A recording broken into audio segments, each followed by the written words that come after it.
sequence, spread and spectrum. These are the words. So why there is a word direct?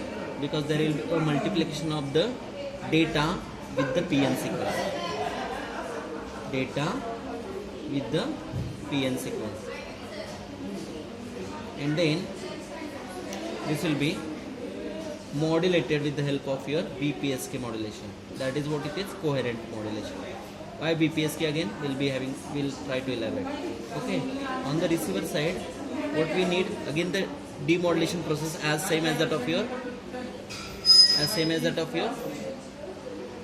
BPSK. Okay. So this will be passing through squaring circuit, band pass filter, then frequency divider, and then PSK receiver, and then will be passing to the LPFI comparator. Okay.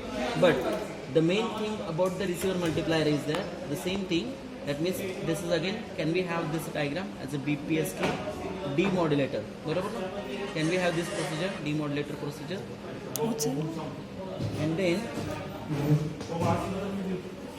this demodulator. But the beauty of this particular is that unless and until locally generated PN sequence, okay, and then only you are going to expect the same data as that of your console. Okay, this is in short, but we'll be having this setup. Okay, direct. Why direct? Because there is a direct multiplication of PN sequence. What is the word PN stands for now? PN stands for pseudo noise. Why pseudo noise? It's a randomly generated sequence. Randomly generated sequence. बराबर है ना?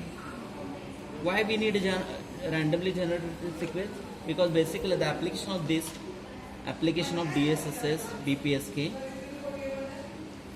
is in CDMA. CDMA stands for code division multiple access. Okay. So, and this basically CDMA is used in the military applications. Then we need the secrecy in the military applications. Right? So this PN sequences, the beauty of the PN sequence is that it is being generated from this like question. So how can be generated? So with the help of simple D flip flop. Okay. So D, Q, बराबर है? Then this is Q1. This should be applied to D2, बराबर है ना? D2, D1.